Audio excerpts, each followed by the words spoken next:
naudojam šiek tiek kitų formatus, bandysim tilpti į trumpesnį laiką ir šiek tiek kalbėti konkrečiau. Pradžiai noriu pristatyti kelias naujienas. Kas svarbu iš pirkimų klubo, tai yra pirmoji, tai yra vis tik tai startavom su nauja erdve, nauja platforma, kurioje viskas žymiai patogiau, greičiau galima prieiti ir visą kitą. Tai kas jau prisijungiat, patvirtinkit, kad ten yra patogiau ir fainiau negu buvo prieš tai. Kas ne, tai būtinai tą padarykit, klubas.pirkimumokymai.lt, patvirtinkit ten ir nuorodas veikia ten visą laiką ir viskas ten būna gerai. Tai taip ir būna kartais, kai mes startuojam. Šitas dalykas vienas svarbus yra. Antra naujiena, kuri bus, tai išgirdau jūsų poreikį, kad vis tik tai ne visiems patogu prisijungti online, norisi kažkokios erdvės, kur galima būtų trumpai padiskutuoti, apie ką mes kalbėjom online temoje. Tai nuo vasario mėnesio startuosim ir su gyvais mini susitikimais kiekvieną miestą. Kol kas startuosime nuo vasario mėnesio Kaune ir Vilniuje. Po to, jeigu rasime dar daugiau entuziastų kitose miestuose, prisijungsim ir kitose miestuose tokius gyvus susitikimus. Kaip tai atrodys? Tai atrodys taip, kad 4 valandą startuojame su online tema, 6 valandą tą patį vakarą susitinkam gyvai padiskutuoti detaliau mažesnėje grupelėje, kaip galim tai techniškai gyveninti realiai jūsų įmonėje, tai apie ką diskutavome. Ir trečia tema tai yra tai, kad vis tik tai kitą savaitę startuojame su pirkimų dirbtuvių išankstinė prekyba. Tai vasario 3 dieną paskelbsim pirmosius pašnekovus ir svečius. Tai kas nori sutaupyti pinigų, žino, kad yra gera vieta, geras laikas įsigyti bilietus per labai ribotą laiką už gerą kainą. Ir svarbiausia naujiena, kad vasario mėnesį mes startuojame su grupiniais pirkimais. Startuojam su 3 įmonėm. Jeigu jums tai irgi įdomu, prisijunkit, parašykit man per LinkedIn, kad taip domina. Kol kas aptariam 3 pagrindinės temas, su kuriam startuosim. Tai yra paletės, trešplėvelės ir biuro popierius. Jeigu tai jums įdomi tema, man parašykit būtinai, mes vasario mėnesį bandysim padaryti pirmus testinius grupinius pirkimus ir tokiu būdu judėsim. Ir tiek tų naujienų iš pirkimų klubo virtuvės. Ir aš noriu šiandien pristatyti mūsų svečią, Miroslavą Monkevičių. Ir man jis sakė, pristatyti visą laiką kaip vadovo coachingo specialistą. Tai aš taip ir pristatau, vadovo coachingo specialistas. Ir šios dienos tema vis tik tai yra apie pokyčių valdymą pirkimuose. Ir Miroslavai, gal tuomet pataisyk iš karto mane, taip šokam iš karto į temą apie patį pristatymą, žinai, kas nors blogai, ne viską pasakiau, bet metų pradžia man visą laiką asocijuojasi su tokiu, žinai, daug visko noriu. Noriu ir, kaip aš sakau, ir 10 kg numesti, ir ten uždirbti milijoną, ir ten dar visokių idėjų gyveninti praktiškai. Tai nuo ko pradėti? Nu, vat, kaip man paskui, nes ateina, vat, sausio 30 diena, pažiūriu šitos planus, supratau, kad 10 kg gal nenumesiu šiemet, o gal dar kas nors įvyks, tai nuo ko pradėti? Kaip tu siūlytum šiek tiek iš tų mano visų norų susisiaurinti? Gerai. Tai sveiki visi, taip, tai kol kas viską ką pasakei, Dominikai, viskas tiesa. Pirmiausia, esu coachingo specialistas ir dirbu su vadovais ir lyderiais. Daugumoje coachingo sesijų arba mokymuose arba strateginiuose sesijose, jeigu kalbėtų apie vadovų komandas ir organizacijas. Ir žinai, ir kalbant apie tą temą, nuo kurios tu pradėjai, tu 10 kilų, tai praeitą savaitę buvo Blue Monday, 3 pirmadienis sausio, yra pati nelaimingiausia diena per visus metus. Statistiškai taip yra įrodyta, atlikti tyrimai. Kodėl? Todėl, kad pinigai baigėsi, išleidau kalėdom, šventės baigėsi, naujametinės vadinamosios rezoliucijos arba tikslai. Dalies nepradėjau, o dalį užmečiau. Ir tas suvokimas ateina per 3 sausio, plius minus 3 sausio pirmadienį. Yra įvairūs tyrimai, kurie sako, kad per pirmas porą savaičių ten nusimeta 3/4, 4 ir po to dar praeina apytiksliai mėnuo ir 1,5 mėnesio ir 3/4 visko, ką mes išsikėlėm visus tikslus, 3/4 žmonių arba 3/4 tikslų, viskas tai pasimeta. Tai klausimas tavo yra, kuris buvo susijęs su tuo, o kaip susitelkti, klausimas yra, kam to reikia. Nu, žinai, mano pirmas klausimas, kam susitelkti. Tai matyt tą, ką sakai, tai tikriausiai, kad tų tikslų buvo prikelta daug skirtingose srityse. Ne? Tai aš tai klasikiniu būdu sakau, kad visą laiką žmogus yra apie 4 sritys, mes kaip coachingo specialistai vadinam jos 4S.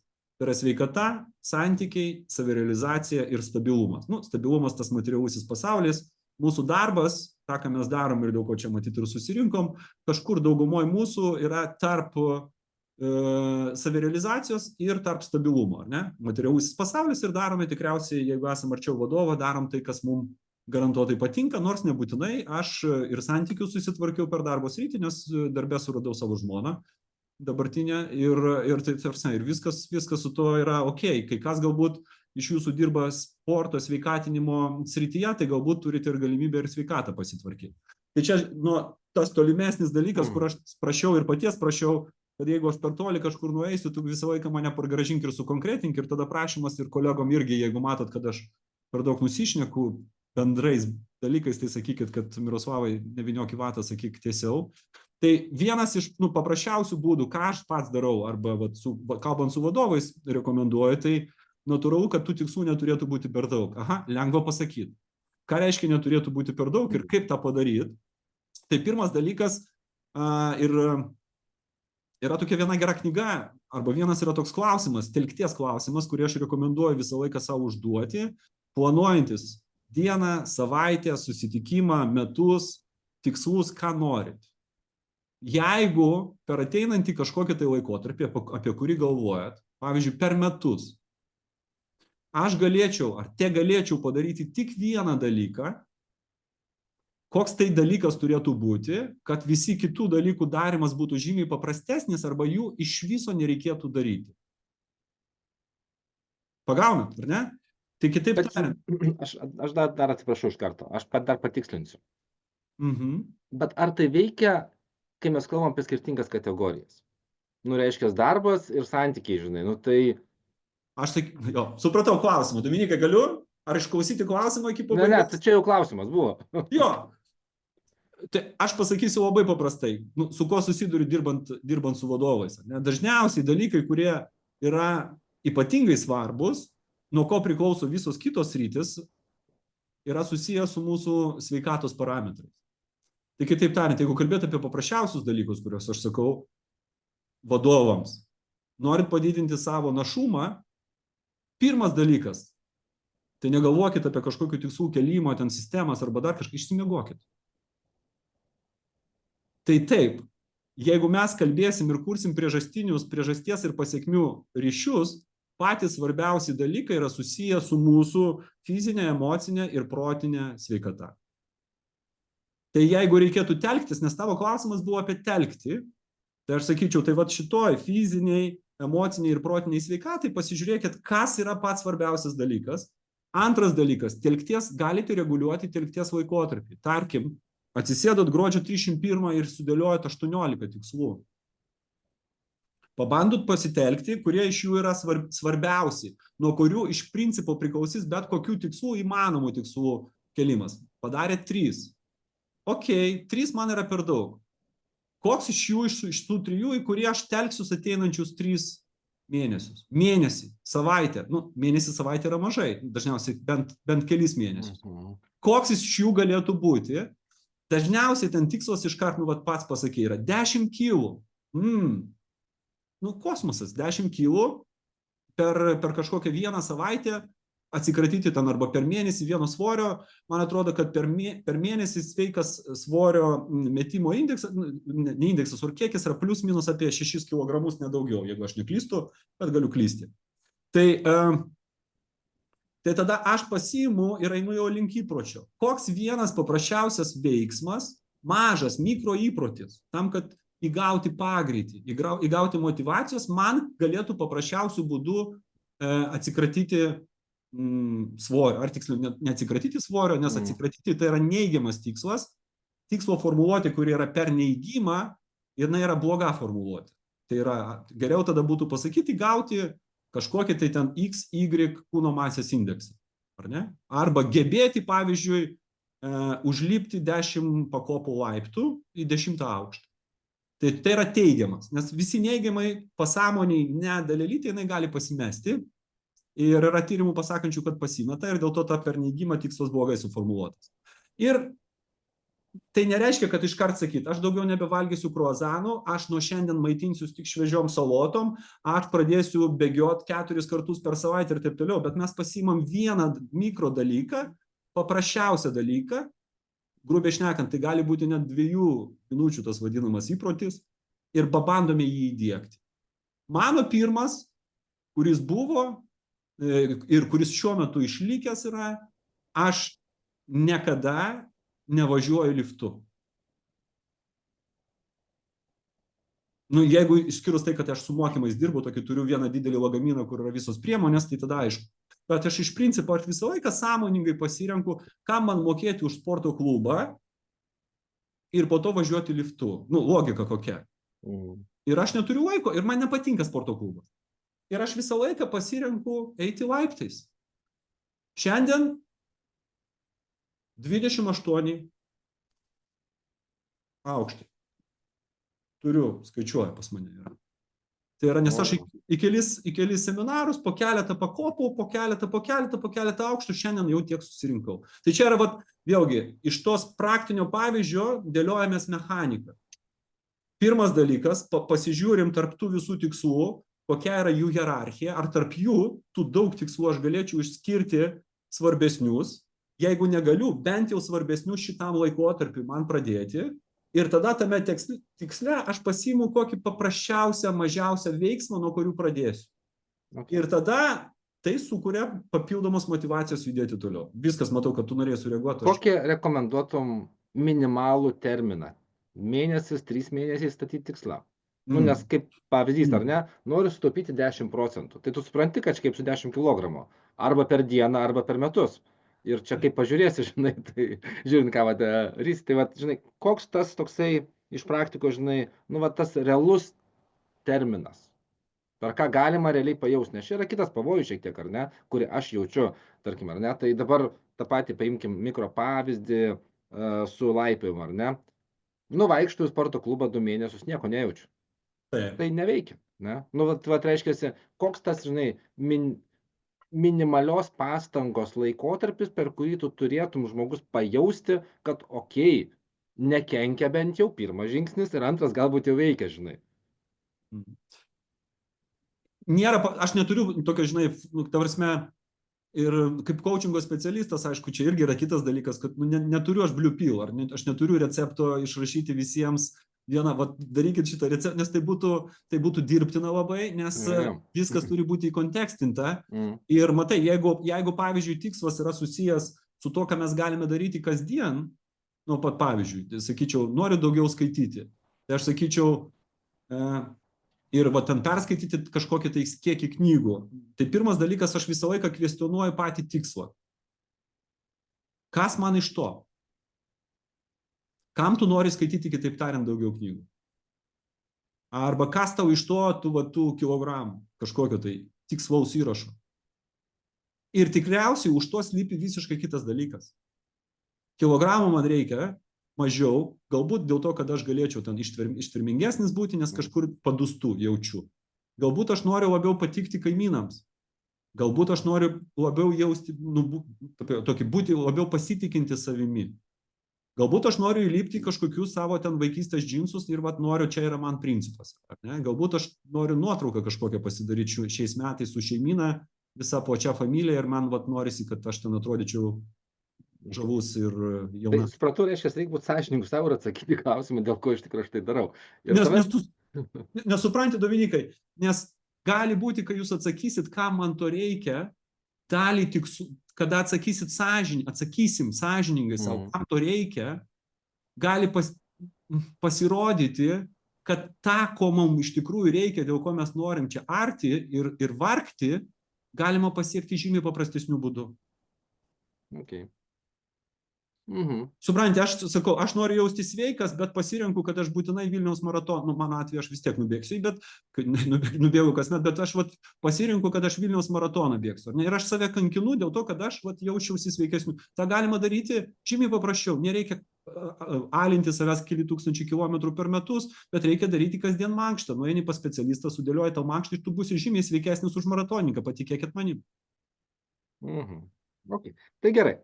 Tai aš tuomet taip truputėlį sekantį žingsnį noriu išgauti iš tavęs, ar ne? Ok, iš 18 tikslų pasidarėme, tarkim, 3. Susidėliom terminus, pradėjome juos įgyvendinti. Kas atsitinka? Aš sąmoningai nenaudoju žodžio motyvacijos, ar ne, bet energijos man pritrūksta 6 savaitę, nes pasidaro sunku. Ir kaip man tą energiją išlaikyti tuomet? Jo, tai grįžtam prie tos trukmės, žinai, tai jeigu tavo kasdienis veiksmas, tai tu pamatysi tai po kelių mėnesių. Jeigu tai pavyzdžiui, aš noriu pravesti susirinkimą su savo komanda ir per jį užsičiaupti ir patylėti, pagaliau sukuriant jiem erdvės. Ir tu sužinai, kad susirinkimas vyksta kartą per savaitę, tai jau tikriausiai mėnesio nepakaks, nes tik 4 susirinkimai vyks. Ar ne? Tai reiškia, tai turi būti kažkoks tais, kiekis kartų. Tai čia yra vienas dalykas apie tą laikotarpį. Ne? Tai kad ten, jeigu kas sako, per 30 dienų, per 90 dienų, per 180, aš veikiau tai jaučiu kitaip. Kai tai jau tampa to įpročiu. Kai aš jaučiu didesnį diskomfortą to nedarant, negu darant. Dėmesio, diskomfortas niekur nedingo. Bet aš jaučiu didesnį diskomfortą nedarant, negu darant. Tada aš jau jaučiu, kad įprotis tam tikra prasme jau yra susiformavęs. Manau, kad čia labai geras apibūdinimas. Iš tikrųjų, man labai patiko tavo parašymas apie pirmadienį, žinai, kaip su pokyčiais. Čia žiauriai gera, man dabar šitas jo diskomfortas visą laiką bus greičiausiai, ar ne? Tai klausimas teigiamas ar neigiamas. Tai čia man taip labai gražiai susiveda tame, žinai. Ir aš tuomet iš karto taip noriu užkabinti dar tokį vieną temą, kuri iš tokių 2 realių istorijų, ar ne, yra tai, bet nauji metai yra, mes turim kažkokius naujus tikslus, visą kitą, ir mes turime 2 problemas šitoje vietoje, ar ne, tai viena iš jų yra tai, kad jeigu pereinam prie pokyčių, kurie gimsta iš tikslų, mes turim kažkokius tikslus ir suprantam, kad taip, kaip dirbom dabar, tų pačių tikslų nepasieksim. Tokia klišė, žinai. Ok, fainai. Tuomet aš suprantu, kad aš klausimą turiu skaidyti 2 dalis. Viena, reikia man keistis ir reikia aplinkai keistis. 2 dedamosios. Ok, fainai. Tai, žinai, tai jeigu aš pats nesikeičiu, tai ok, tai tuomet, čia mano problema, aš pripažįstu, va dabar suprantu, kad mano gal fokusas pabėgo kažkur kitur, neturėjau mikroįpročių, kažkas įvyko. Bet kai mes atsiduriame tą pusę, kad reikia aplinką pakeisti, žinai, ir va čia yra klausimas tuomet šito vietų, žinai, ką padaryti, nes va, aš girdėjau, žinai, tokią vieną istoriją, kur sako, kad turim naują vadovą, jis sakė, reikia pokyčių, bet jis nepasikeičia, visiškai daro tą patį, kaip toliau, žinai, bet ant mūsų reikia, kad reikia pokyčių, tai dabar, žinai, tai ką daryti? Dominikai, aš jaučiuosi vėluojantis vienu klausimu. Ta prasme, vienu atsakymu, vienu atsakymu į kiekvieną tavo klausimą, nes dar aš atsakiau prieš tai buvusi ir tu sakei, kad po 6 savaičių dingsta motyvacija, ką tada daryti. Aš nespėjau jį atsakyti, tu dabar jau kalbėjai apie pokyčius. Žinai, bet ir čia iš kitos pusės yra toks pajuokavimas. Kas yra tas coachingo specialistas? Coachingo specialistas yra tas, kuris turi gerą klausimą kiekvieną atsakymą. O iš vadovo ko norima dažniausiai mūsų komandos nariai? To nori, kad vadovas turėtų gerą atsakymą kiekvieną klausimą. Tai tas žmogus naudojantis coachingo kompetenciją yra atvirkščiai, bet čia pajuokavimai. Tai grįžtant dėl tų 6 savaičių galbūt, ir kad dingsta, ar ne? Kad po 6 savaičių dingsta motyvacija ir ką tada su to daryti. Tai pirmas dalykas yra, kad jinai visada dings. Tarsi, kalbant apie įpročių diegimą, esmėgi nėra apie tai, kad kaip padaryti, kad neparkrystum. Nes mano asmeninė patirtis, tai yra neįmanoma. Pagrindinis dalykas yra tai, kad ką aš galiu padaryti tam, kad parkrytęs aš vėl atsistočiau. Čia yra pagrindinis, visą laiką, ką mes bedarytume, žinai, nuvažiuosim, mes susimuliuosim to liftų, suvalgysim mes tą pyragaitį ir viskas su tuo yra gerai ir reikia tą padaryti. Reikia kartais duoti biškutėlį laisvumo, kai sako, kad išimtis tik patvirtina taisyklę. Kartais reikia duoti tą laisvumo momentinio, kada reikia tam, kad po to išlaikyti tą struktūrą ir su tuo yra viskas gerai.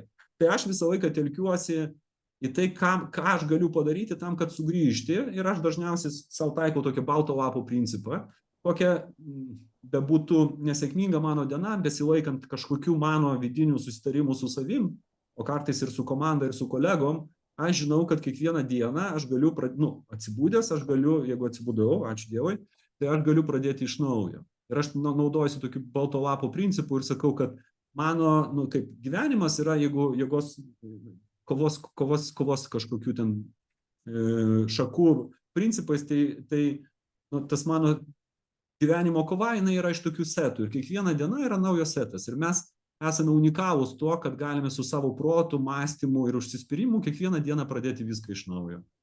Ir jeigu sufeilinam save, tai aš sakau, pagrindinis dalykas, tai nereikia save kalti prie kryžiaus, blogai irgi pasakiau, tarsi nereikia save smerkti, bet labiau orientuotis į resursinę dalį. Ar ne? O ką aš išmokau iš to, kad šiandien aš pargriuvau. Kaip aš galėčiau ateityje toj pačioj vietoj, ant to paties akmens, pargriūti vienu kartu mažiau. Aš dar pargriūsiu, bet vienu kartu mažiau. Tai čia yra grįžtant prie to įpročio siekimo. Ir dažniausiai mes pametam tai, kas mums nėra prasminga, arba mes nesuprantame to prasmės. Mes stengiamės išvengti daugelį dalykų ir savo darbuose, patikėkit, ir aš, ir jūs, garantuotai žinau, kad yra daugelis dalykų, kuriuos jūs atidėliojat, ir iš to daugelio dalykų, kuriuos atidėliojat, dalį dalykų jūs atidėliojat dėl to, kad jūs iki galo nesuprantat, kam reikia šito iš viso. Tai nėra prasminga. Tos ataskaitos, kurių niekam nereikia, niekas neskaito, sugula kažkur, tai to dokumento, tos formos, to CRM laukelio, to ten dar kažko. Tai yra daugelis dalykų. Ir kai tu turi galios komandoj, o tu turi visą laiką galios, net jeigu nesi vadovas, tai visą laiką paklausti apie tą prasme. Ten vis tiek tu galbūt ne visą laiką esi sprendėjo pozicijos, bet kai tu esi savo asmeninėme gyvenime, tai ir paklausk, kam aš tą darau, ar tikrai tai man yra prasminga. Ir mes labai dažnai darom daug dalykų iš inercijos, arba darom daug dalykų dėl to, kad norim pasimatuoti savo ego, nes kaimynas tą turi, nes jisai tą daro, mano draugai tą darė, mano klasiokai tavo, su kuriais susitikom dabar daro, mano ten dar kažkas tai, bet ar tikrai yra tai tavo? Tai kai žmogus atsako savo iš tikrųjų, kas yra prasmė, arba kas yra prasminga, tai biškutėlį išsivalo dalykų. Tai ir jeigu dalis dalykų pasimeta, tai gali būti, kad jūs ir turėtumėte juos pamesti. Nes... Aš manau, kad šitoje ir tašką padėkim, žinok, nes čia labai gerą temą užkabinom, man labai patiko, bet... Judam toliau. Ir žinai, Dominikai, tai čia ir toliau galioja ta taisyklė, jeigu aš jau pradedu per daug filosofuoti, tai mane nukreipti. Aš labai laukiu to taško, žinai, tokio, kur sulaukiu ir jums sakau iš karto. Gerai, kitą kartą pakelk ranką, aš matysiu tą ženklą, pakeltos rankos, suprantu, viskas, Miroslavas nuėjo į lankas. Gerai, grįžtam atgal. Grįžtam prie tų pokyčių, kurie susideda iš dviejų dalių, kiek aš suprantu. Taip. Iš išorinės ir iš vidinės. Tai vidinė tai yra apie save lyg kažkiek pakalbėjom, o dabar einam į tą išorinę. Ir čia, jeigu bandau atgaminti tai, ką tu pasakėjai, apie tai, kad tas vadovas sako, kad pokyčių reikia, bet pats nieko nedaro. Teisinga? Bet iš kitų reikalauja. Ir iš kitų reikalauja. Čia galima pradėti šiek tiek toliau, o galima iš arčiau, ar ne? Tai reikia tiesmukai, ką daryti? Paklausti juo. Jeigu tiesmukai, labai paprastai, įprasta jūsų ten bendravimo stiliumi arba kalba, paklausti jo. Kokie tavo veiksmai rodo, kad šitas pokytis yra svarbus? Brangusis nereikia, nes čia jau ta bloga kalba, ne?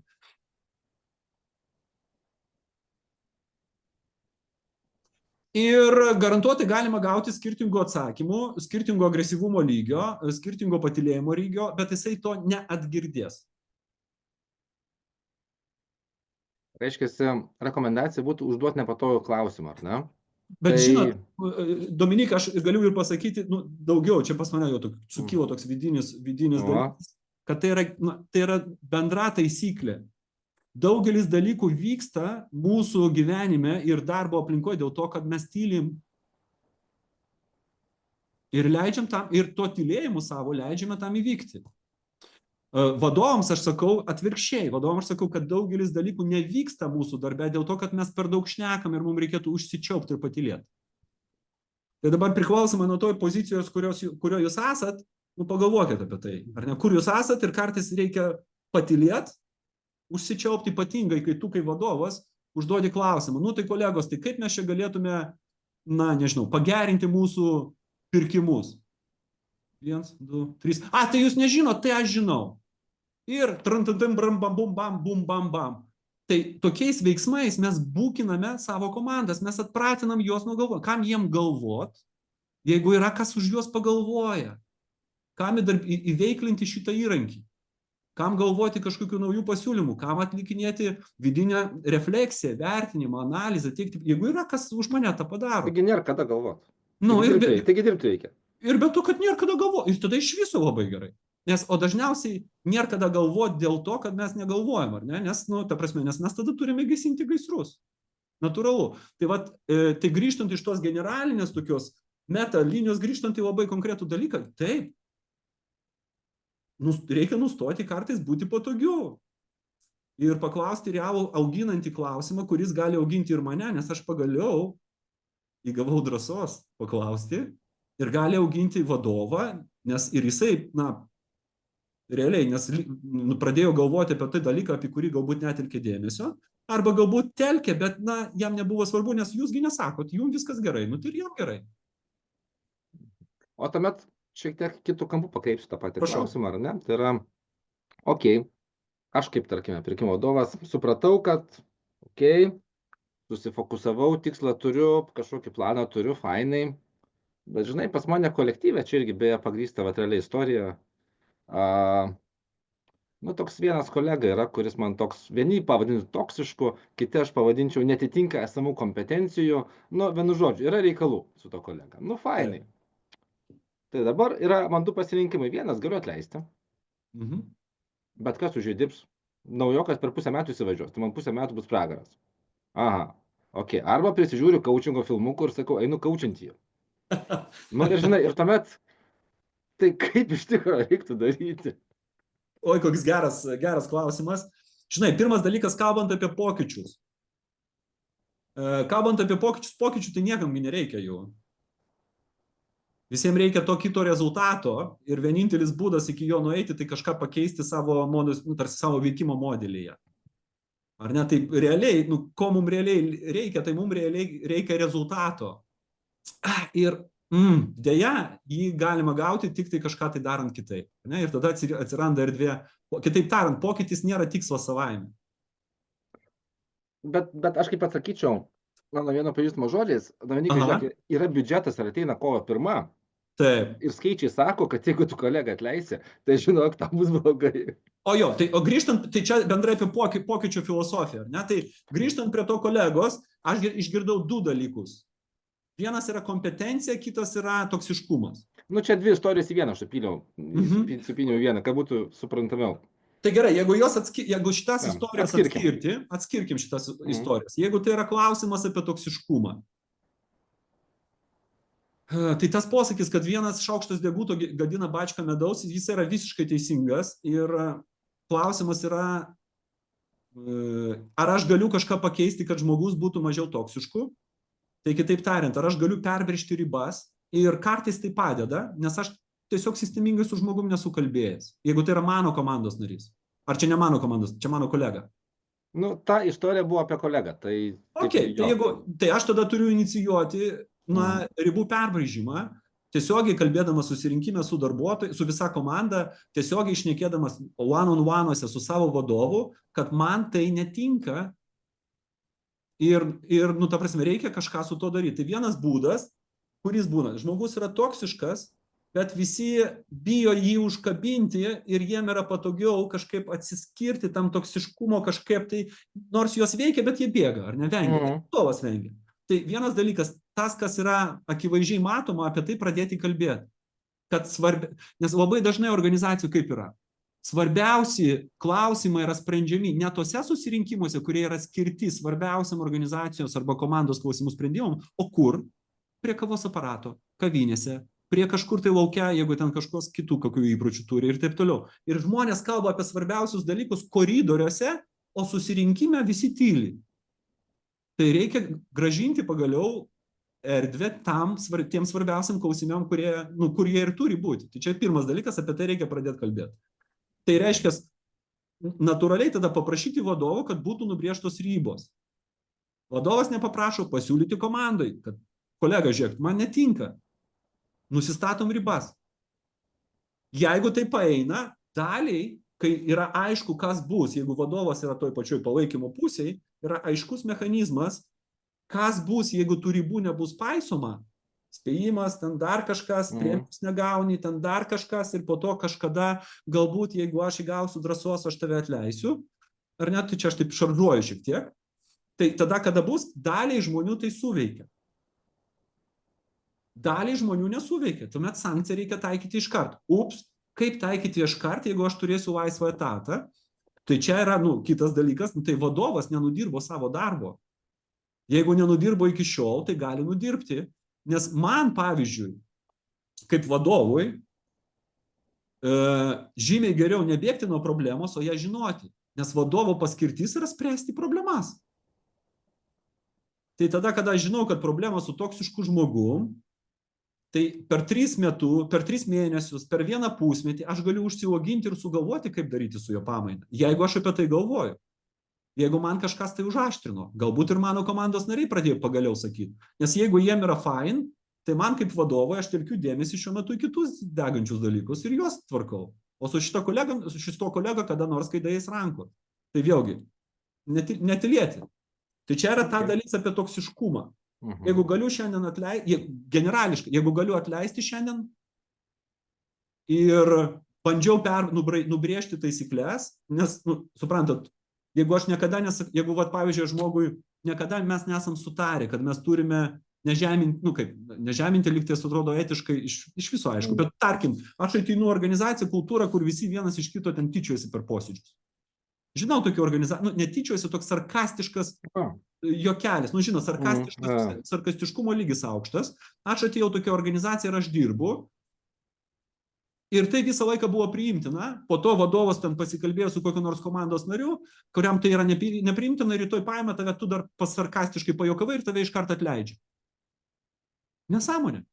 Tai yra konfliktas. Bet jeigu aš pakalbėjau su to savo komandos nariu ir sakau, nuo rytojaus, kolegos, siūlyčiau dabar nusistatyti taisyklės. Ir tai, kas buvo, kitaip tariant, perbražyti ribas, viešai pasiekti sutarimo komandoje, ir ribos dabar bus tokios, ir už tai ribų paisymą ir nepaisymą atitinkamai yra tokia morka ir tokia lazda. Tai kai aš pertariau taisyklės, viešai tai įvyko, kitaip tariant, aš pasiekiau naują kontraktą, aš tada galiu tą žmogų atleidinėti, jeigu jisai tų taisyklių nesilaiko. Teisingai, o ne tai, kad naktį aš sugalvojau, kad visgi tai yra negerai ir ryte žmogų atleidau, nors anksčiau mūsų organizaciniai kultūrai arba mano santykiai su juo tai visą laiką buvo viskas gerai. Ir dabar matau, kad yra klausimas Jurgitos.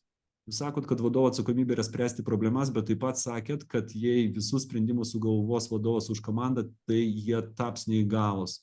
Tai kur yra tiesa? Labai geras klausimas. Ir tiesa yra kažkur tai matyt per vidurį. Jeigu dabar kalbėti apie dabartinę situaciją, aš šiandien turėjau mokymus iki pietų vienai vadovų komandai apie coachingo kompetenciją. Tai šiuo metu jie visi yra sprendikai,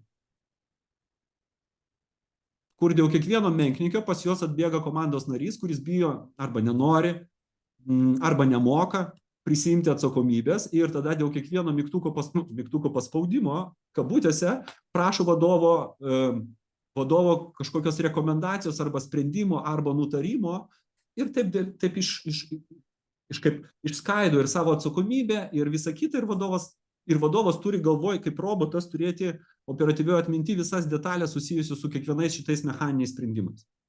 Tai čia yra šitas vienas kraštutinumas. Kitas tas kraštutinumas yra, kai tu kaip vadovas dirbi su komandos ugdymu ir komanda pati sprendžia, arba komandos atskiri nariai sprendžia. Bet iki tol, Jurgita, yra kelias, yra kelionė. Ir tai nereiškia, kad vieną dieną yra taip, o kitą dieną tampa taip. Procentaliai tai pamažu keičiasi. Ir aišku, kad idealiai, jeigu kalbėtume apie tai, kaip šiuo metu realiai yra, bet idealiai yra tai, kad vadovo pagrindinis darbas yra ugdyti savo komandą ir būti lyderystėje. Tai yra galvoti, kalibruoti, rekalibruoti komandos iššūkius, naujas vertės kūrimo galimybės ir taip toliau ir panašiai. Tai, bet mes per vieną dieną iki tenai tikrai su komanda nenueisim ir tai būtų vat, vienas iš tų įpročių arba ten vienas iš tų tikslų, kurie mes galim greitai paskandinti, jeigu tai iškart galvosim dideliu bloku, nes tai yra tiesiog sunkiai įmanoma, neįmanoma, bet sunkiai įmanoma dėl to, kad tam reikia labai daug resursų. O mes dažniausiai negalim sustabdyti visus procesus ir skirti resursus tik tai tam tvarkymui, nes tuo pat metu mes turime daryti verslą, mes tuo pat metu turime vykdyti kitas veiklas, todėl kad tas resursus skiriame po šiek tiek. Antras, Dominika, jeigu tai yra apie kompetencijas, yra žymiai paprasčiau. Išgirdau atsakymą paprasčiau, super. Tai tas paprasčiau yra matrica, yra du dalykai, kurie yra svarbus, kalbant apie visus žmonės. Yra noriu ir galiu. Arba noriu, tai yra motyvacija, ir galiu, tai yra kompetencija. Arba galiu, arba moku, nesvarbu, kokį žodį panaudosiu. Ir jeigu mes nubrėšim 4 langelius, yra, vienos noriu, nenoriu, galiu, negaliu, arba moku, nemoku. 4 langeliai. Idealiausias langelis, kalbant apie žmogų, yra noriu ir moku, arba noriu ir galiu. Tai reiškia ir motyvacija aukšta, ir kompetencija. Idealūs darbuotojai dažniausiai sunkiai perkami, žinantys savo vertę, mes, jeigu juos turim juos saugoti ir globoti. Nes jie supranta, kur jie yra, kad jie turi ir motyvacijos, ir kompetencijos, ir jie ieškosi savo geresnės vietos pasaulyje. Savirealizacijos prasme, finansinė prasme ir taip toliau. Ok, juos atidedam. Žmonės, kurie nei nori, nei gali, iš viso aš nenoriu apie juos kalbėti šitam rate kolegų, nes jų neturi būti mūsų organizacijų. Jeigu jų yra mūsų organizacijų, tai yra labai didelis iššūkis, kurį reikia greitai spręsti. Nei motyvacijos, nei kompetencijos. Kas čia yra? Akcininko pusbrolis? Kas ten toks? Čia aš šaržuoju. Giminaitis, jo. Skirtingų situacijų būtų. Ir tada lieka dar 2 langeliai. Vienas iš jų yra noriu, bet negaliu, arba noriu, bet nemoku, ir moku, bet nenoriu. Tai aišku, kad renkantis tarp šitų 2 žmonių, likusių 2 langelių, aš visą laiką pasirinksiu tą, kuris nori, bet nemoka. Nes aš žinau, kad šiuolaikinėme pasaulyje kompetencijų išugdyti, jeigu žmogus tik tai nori ją išsiugdyti, tai yra technikos klausimas. Blogiausias variantas, jeigu aš turiu žmogų, kuris turi gerų kompetencijų, bet aš matau, kad jisai neturi motyvacijos dirbti, arba jį neturi motyvacijos, ir aš ją turiu nuolatos stumdyti, prašyti, maldauti ir taip toliau ir panašiai. Tai yra pats blogiausias mano komandos narys. Tai ką daryti su to komandos nariu? Aš kalbėjau, sakiau jau, ką daryti su tokiais komandos nariais. Persibraižai ribas. Persibraižai ribas bendrai, ir tai turi būti teisingumo taisyklės, tos pačios ribos turi būti visai komandai, o ne tik tai šitam žmogui, bet ne tam mano pusbroliai, kurį aš įdarbinau, ar ne? Ta prasme, tai turi būti visai mano komandai. Persibraižau ribas, viešai sutariam, visi žino, rekontraktinu, nes kiekvieną akimirką, visi darbuotojai, kurie yra mano komandos nariai, aš realiai su jais, mes turim suprasti, mes su jais lygiai taip pat esam sudarę sutartis. Kaip sudarom sutartis savo pirkimų. Taip pat. Ir klausimas yra, ar mes sąmoningai ją sudarėm, ar iš eigos čia dabar varom. Tai jeigu mes sąmoningai sutartį sudarom perkant, ir ten labai žiūrim į nuobaudų dalį, tai reiškia, kas atsitiks, jeigu nesilaikysim sutarties, ir ten force majeure ten dalį, ir techninės specifikacijas. Tai kodėl mes taip atsainiai žiūrim į sutartį su savo komandos nariu? Arba į savo sutartį su savo vadovu, kur neaišku, nei nuobaudų dalis, nei techninė užduotis tiksliai, nei techninė specifikacija, nieko, nei galiojimo trukmė, nei atlygis, nieko ten iki galo. Tai kada mes pradėsim į tą patį žiūrėti į tą sutartį su savo komandos nariu arba vadovu, taip pat kaip ir pirkimo sutartį, kolegos, daugelis dalykų pasikeis, nes atsiras daug klausimų, kuriuos reikės išspręsti, atsakyti, išnagrinėti.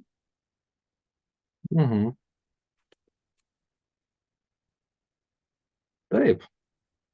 Man atrodo, kad atsakymas aiškus labai šito vietų yra. Tai pirmas dalykas atvirumas savo, ar ne? Antras dalykas, tai kur ta mūsų pirkimų sutartis tik su kolegomis. Čia man labai patinka trečias pavyzdys, kur iš tikrųjų galima panaudoti ir labai suprantamas daiktas iš tikrųjų.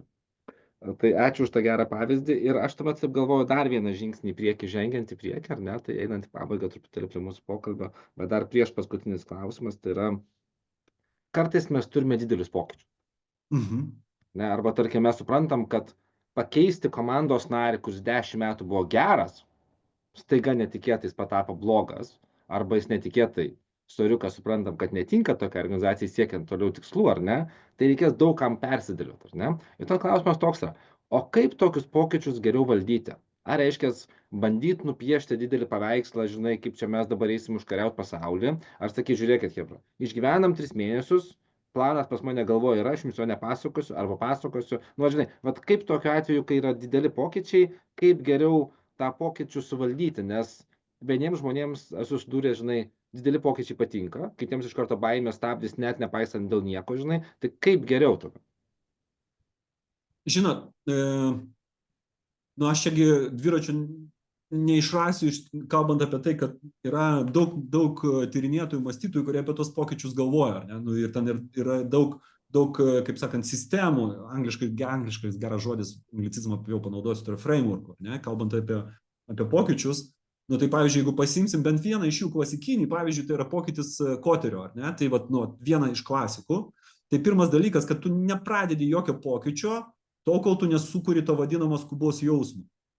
Ar ne, kai ta prasme, tai tu turi sukurti tokį jausmą, kad taip, kaip dabar yra, ir tu dar nepradėjai pokyčio, kad taip, kaip dabar yra, daugiau būt nebegali. O jeigu tokio nesukuri, reiškia, nepradedi.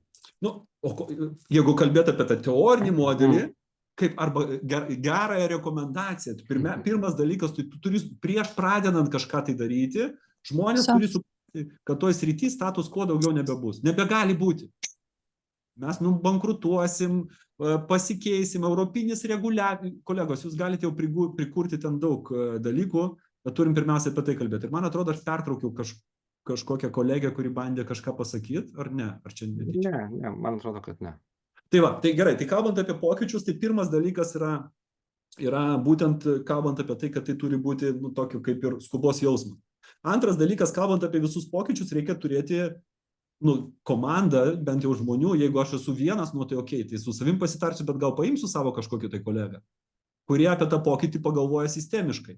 Tai kai aš jau pasakiau kodėl dabartinė situacija antiek bloga, kad jinai daugiau tęstis nebegali, pirmas etapas, mes esam keliese, keli smegenys yra geriau negu vienas komplektas, ir tada aš turiu pasiūlyti viziją patrauklę, o dabartinė situacija yra labai bloga, bet mes padarysim, kad bus tokia gera situacija. Kitaip tariant, atitiksim europinius reikalavimus, GDPR-us, nežinau, ten dar kažką, ką jūs norite, ir mes atitiksim tai, ir tada kaip tai bus gerai. Tai kai aš šitą savo loginį frameworką sukūriau, pirmas dalykas užnorinau keistis, antras dalykas pasakiau, kolegos, I have a dream, arba I have a plan, arba čia taip bus, kaip bus gerai, tik tai tada aš pradedu komunikuoti tą pokytį, kai viskas tai yra. Komunikacijoje mes žinom, kad visi žmonės bus 5 grupėse. Kuo didesnė grupė, to daugiau pasitvirtins imtis. 5 bus super fanai, tai yra tie, kurie visą laiką bet kurį pokytį mano palaiko. Mano ar ten vadovo. Antri bus super oponentai, kurie visą laiką sako, šitą mes jau bandėm, šitas neveikia, čia yra nesąmonė, čia kolegos darė ir taip toliau, čia aš nenoriu ir taip toliau. Jų šitų po 5, plus minus po 5%. Ir kas pas mus lieka? 3 po 30, ar ne? Tai yra tie, kurie pasyviai už, aš kaip ir už, bet nieko ten aš piršto nepajudinsiu. 30, kurie yra pasyviai prieš. Tai reiškia, aš prieš, bet irgi ten aktyviai kaip šitie reiksniai tikrai nerėksiu. Ir 30% yra per vidurį. Nei taip, nei ne. Ką mums reikia padaryti? Tai aišku, kad į tą komandą mes tikriausiai tos superfanus įtrauksim. Ar ne, tai mums reikia padaryti labai paprastą dalyką. Pirmas dalykas, išjungti tos 5 aktyviai prieš, išjungti kabutėse. O kaip juos išjungti? Dilinkit, kolegos, mokat susitarti, pasirašot kontraktų sutartis. Po vieną išgaudot ir susitarėt. Jeigu matot, kad tai yra, susikontraktuoti, tu prieš, bet bent jau tu nebūk tų šaukštų, negadink kitiem to. Ar ne? Arba aš tau tada, čia tau kažką, ko tau trūksta, ar ne? Nes jie būna, nes generaliai kalbant, dėl ko mes priešinamės pokyčių. Ir vėlgi čia galima kažkokį ten modelį naudoti, pavyzdžiui, kokio roko skarfą arba ten dar kažką. Pokyčiams mes priešinamės dėl to, kad mes nežinom pirmiausiai, kaip aš tame pokytyje, tame toj būsimoje situacijoje, kaip aš tame būsiu. Ar sugebėsiu pritaikyti čia naujų įgūdžių, reikia kažko išmokti, tingiu mokytis, nemoku, nežinau, ar išmoksiu, čia reikia naują programą įvaldyti, ar kaip ir ten bus, programos turėsiu dirbti su Danute, o aš su Danute šiaip mes su ja nesutarėm, ir aš su Petru esu įpratęs dirbti arba pratusi ir taip toliau. Čia tikriausiai reikės daug naujau kažką dėkti, pildyti duomenų, tikriausiai vėliau grįšiu į darbą, iš darbo namo, pas mane vaikai, būreliai ir taip toliau, neprisitaikysiu, tai tikriausiai negausiu priedo, paskola, vaikų mokykla, būreliai, visa kita, o šakės. Tai visas šitas dialogas, kolegos, vyksta mūsų galvoje ir vyksta galvoje mūsų kitų komandos narių. Tai nežinomybė, pagrindinis dalykas, kuris žudo. Tai jeigu tu pasakai, kad taip jau daugiau būti nebegali, va čia yra ta geroji patirtis, geroji ateitis, ir tu sakai, tai grupiai, kuriai trūkst mokymų, va tokie mokymai, va čia šita platforma, padarysim mentorystės programą, čia suporinsim su šituo, čia bus ilgesnis laikotarpis, jeigu neprisitaikysi, nuobaudų nebus ir taip toliau. Šitiem, kurie nemoka šito, siūsim į kursus, šitiem, kurie nežino informacijos, kas trečiadienį susitiksim, spręsim, šitiem, kas ir jūs turite sprendimus kiekvienam iš dalykų. Ir apie tą, dėl to ir pokyčių degime reikalinga pokyčių degimo architektas ir pokyčių degimo komanda. Toliau, aišku, kad kalbant apie pokyčius, reikia, visigi žinom, reikia labai greitų laimėjimų. Tai planuojant pokytį, mes turime suplanuoti kažkokią tai mažą, tokį gerą laimėjimą, kurį galime pasiekti greitai ir iš karto jį iškomunikuojam, tarsi naudojami kaip svertą, iškomunikuojam. Kitas mažas laimėjimas, iškomunikuojam. Pirmas žmogus pagaliau pradėjo naudoti CRM, Salesforce, ne Excelį. Ar ne? Wow, švenčiam. Pirmą ten savaitę, pirmas mėnuo ir taip toliau. Wow, tai jaučiu, kad žmonės atsijunginėja, galvoja, kad dėl to, kad aš per daug kalbu. Tai jaučiu, tiesiog 5 beveik. Jo, nes jaučiu, kad reikia trumpinti. Aš labai nenorėjau nutraukti iš tikrųjų šitą vietą, nes tiesą pasakius atsakymą atsakėte į klausimą. Tai taip labai gerai gavosi. Iš esmės pasakėjai, ką reikia daryti su jais, tai nesuvardinai būdus, kaip tą padaryti sistemiškai. Tai šito vietoje, man atrodo, labai gera ir pabaiga pokalbio buvo. Šito vietoje, kai realiai žiūrint, labai aiškiai, bent jau aš išgirdau, ar net yra... Galiu pasakyti vieną dalyką, žiauriai noriu pasidalinti. Ne žiauriai, labai noriu pasidalinti. Vienas dalykas, Kubler-Rossas. Kubler-Ross su 2S. Įsivedę bet kur į Google, pamatysit Kubler-Ross kreivę, kaip žmonės reaguoja į pokyčius, kurie yra netikėti. Nešnekėsiu apie mokslininkę nuostabę, kuri tą padarė ir visą kitą, ir pasako, kad visų mūsų reakcija, visus pokyčius ta pati. Šokas, pasipriešinimas, apatija, eksperimentavimas, arba pripratimas, pritapimas, eksperimentavimas, veiksmas ir taip toliau. Visi mes per pokyčius einame su tam tikrom emociniam reakcijom, kurios yra išdėstytos laike. Atsiranda kažkas netikėto, mums vadovas rytoj pasakys kažką, ko mes nesitikėjom. Pirmas dalykas, koks bus, šokas, pasipriešinimas, ne, mes čia taip nedarysim, nesąmonė, dar, kaip, po to apatija tokia, po to pamažu, oi, aš nenoriu, kad man kažkaip reikės šitoj darbovietėje būti kažką, o jeigu aš pabandysiu šitą, o jeigu pabandysiu šitą, o jeigu šitą, gal veiks, ar ne? Ir mes visi einam per tą pačią emocinę reakciją, ir mūsų komandos nariai. Jeigu mes turime komandą, pirmas dalykas yra toj šokio būsenoj neplėti visus tulžimi. Nes kas dažnai būna? Aš kaip ateinu iš tos pasitarimo su tais viršuj, kur ten man šokas, pasipriešinimas, ateinu, šitie, užpipinkit mane, jie ten tratata, visus aplėjau.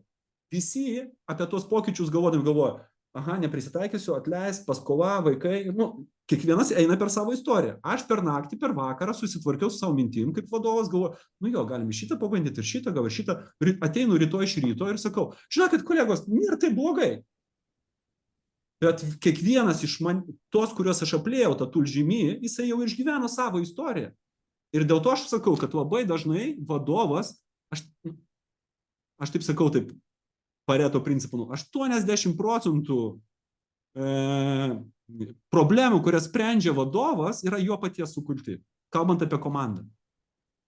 aš aplėjau, komandą demotyvavau, aš susitvarkiau savo viduj, rytoj ateinu su gera nuotaika, kad čia tuoj tvarkysim, o visa komanda taip ir liko demotyvuota.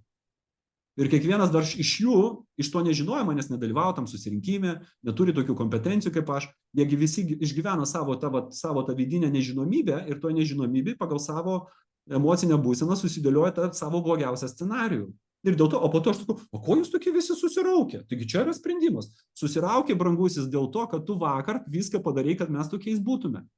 Tai kartais mums reikia patiems kontroliuoti, kaip mūsų emocinė reakcija įtakoja aplink esančius žmonės. Ir kalbant apie vadovus, emocinės reakcijos mes koreguoti negalim, ne visą laiką pas visus yra plius minus tokia pati, ką galim koreguoti laiką. Ir kartais, kai komanda burbuliuoja ir priešinasi, ją tiesiog reikia palikti, išbūti to emocinį būseną. Nu, paburbuliuokit, grįšim, viskas, susirinkimas baigėsi, viską išsakiau, grįšim po savaitės prie šito klausimo. Perėjimas iš vienos pusės į kitą, reguliuojamas dažniausiai taip supaprastintai, nes Kubler-Rosso kreivėje pamatysite, ten daug yra sprendimų, labai paprastų dalykų. Kai kada reikia duoti pabūti, po to reikia galbūt kai ką reikia palaikyti, apkabinti, santykinai taip šneku, o po to reikia pamažu maitinti informaciją, kuri padėtų sumažinti nežinomybę ir padidinti užtikrintumą. Dominikai, tai va tas, prašiau, šitas kelias minutės, paėmiau. Labai gerai. 4. Man atrodo labai geras apibūdinimas galutinio varianto, tai aš taip, jeigu taip suvest nuo pradžių iki šito, pirmą iš 18 išsirink 3, paskui protingai patiliek. Čia iš tų visų šitų galima tokią bendrą padaryti. Aš galvoju, kad galbūt kažkas iš mūsų turi klausimų, tai kol jūs galvojat klausimus.